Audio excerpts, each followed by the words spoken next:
शेतकऱ्यांचं पांढरं सोनं ओळखलं जाणारी कापूस आणि कापसाची आज ऑनलाईन जी खरेदी नोंदणी आहे ती आज लास्टची तारीख आहे 30 डिसेंबर आणि त्यानंतर पाहिलं तर शेतकऱ्यांना कापसाची नोंदणी करता येणार नाही। त्यामुळे शेतकऱ्यांच्या घरामध्ये अजून पाहिलं तर मोठ्या संख्येने कापूस पडलेला आहे आणि याची कुठेतरी मुदतवाढ देण्यात यावी या मागचे शेतकरी याची जमलेत। मी आता अशाच एका सेंटरवर थांबलेलो आहे, आपण त्याच्याशी आता बातचीत करणार आहोत। तर काय सांगाल हे शेतकऱ्यांना ऑनलाईन खरेदी म्हणजे नोंदणी करायची कशा पद्धती असणार आहे?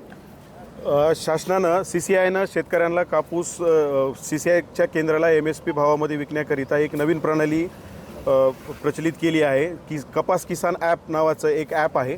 त्या ॲपमध्ये शेतकऱ्यांनी त्याची पूर्ण माहिती 7/12 आणि त्याचा पेरा वगैरे सर्व माहिती भरून त्याची नोंदणी करायची आहे आणि ती नोंदणी झाल्यानंतर शेतकऱ्यांनी कापूस घेऊन येण्याकरिता एक त्या CCI केंद्राची अपॉइंटमेंट स्वरूपात एक स्लॉट बुकिंग पद्धत आहे, ती स्लॉट बुक करून त्याच तारखेला तो कापूस आणायचा आहे। ही जी सर्व प्रणाली आहे त्या प्रणालीची अंतिम तारीख ही 30 डिसेंबर आहे। आणखीन मार्केटमध्ये आमच्या अंदाजानुसार 30 ते 40% कापूस येणं बाकी आहे, जे की MSPच्या भावामध्ये यायला पाहिजे आणि तो तेवढ्या प्रतीचा आहे।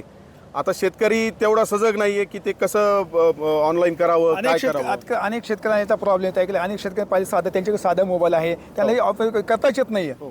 नाही, त्याला पर्याय नाही। यांच्या प्रणालीनुसार शेतकऱ्यांना त्या मोबाईलमध्येच त्याची नोंदणी करावी लागते। मग ती करायची पद्धत मग आता जे तरुण पिढी आहे त्यांच्या मोबाईलमधून त्यांनी रजिस्ट्रेशन करावं, त्याला पर्याय नाही आहे। आता आपल्याकडे शेतकरी दादा काय सांगाल कसं तुम्हाला नोंदणी करायची याची काय माहिती आहे काय? ते इंग्रजीतून काही समजा ना आम्हाला साहेब, आणि स्लॉट बुक तर कवा सुटायचे आणि कवा बंद होईल हे मिळच लागा ना। आमचा कापूस तसाच आहे घरामध्ये, स्लॉट बुक सुटते 5 मिनिटं लगेच बंद होते, आम्हाला काय मिळ लागा ना। हे ना थोडं सहकार्य केलं, फक्त ऑनलाईन झालं ते स्लॉटचं तर आम्हाला मिळच लागणार नाही। आज ऑनलाईनचा आजचा लास्ट दिवस असणार आहे, तारीख वाढवून द्यायला पैसे असणार ना। आमचे कापूस भरपूर तसाच आहे, आम्हाला ते ऑनलाईन इंग्रजीचं काही समजच ना। हे बंद झालं पाहिजे ऑनलाईन, ऑनलाईनचं नसाय पाहिजे, ऑफलाईनच घ्यायला पाहिजे होते ना शेतकऱ्याचं। ते ऑनलाईनचं काही समजच नाही इंग्रजीचं आम्हाला, ते मराठीतून तरी पाहिजे होतं, ते इंग्रजीतून आहे ॲप सगळं। दादा काय सांगाल हे संपूर्ण प्रक्रिया इंग्रजीमध्ये आहे, तुम्हाला समजतंय का? काही समजत नाही आम्हाला, अडाणी माणसाला काय समजत नाही आम्हाला। हे मोबाईल आमचे असले लहान आहेत, आम्हाला काही समजत नाही। आणि कापसं तर भरपूर राहिली बाजारामध्ये, मार्केटमध्ये भाव नाही कापसाला। मग आता भाव इथं मिळाला CCIला, मग ते बी आज तुम्ही शेवटची तारीख ठेवल्याच्या नंतर मग हे कापसं तसेच राहिलेले आहेत ना। मग काय करणार शेतकरी?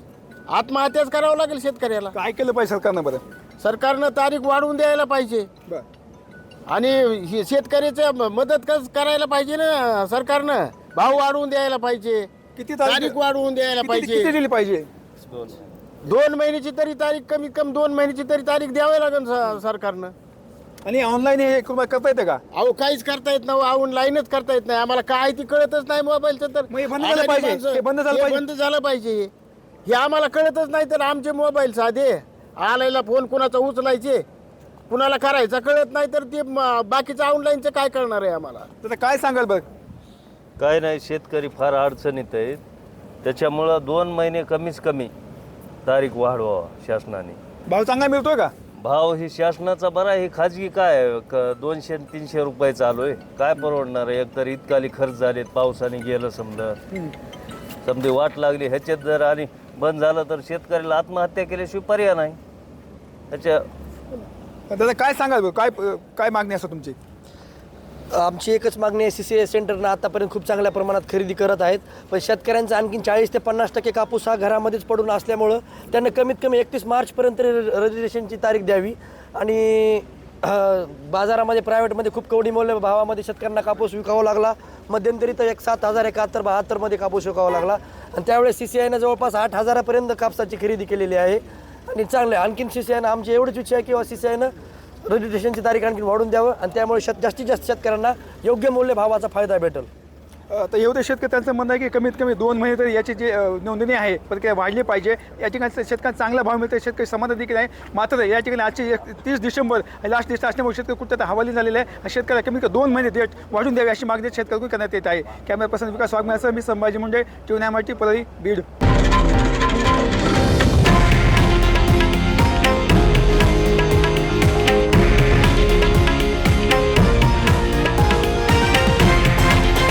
हे आहे देशातील नंबर 1 न्यूज नेटवर्क आणि आपण पाहत आहात TV9 मराठी, एकमेव।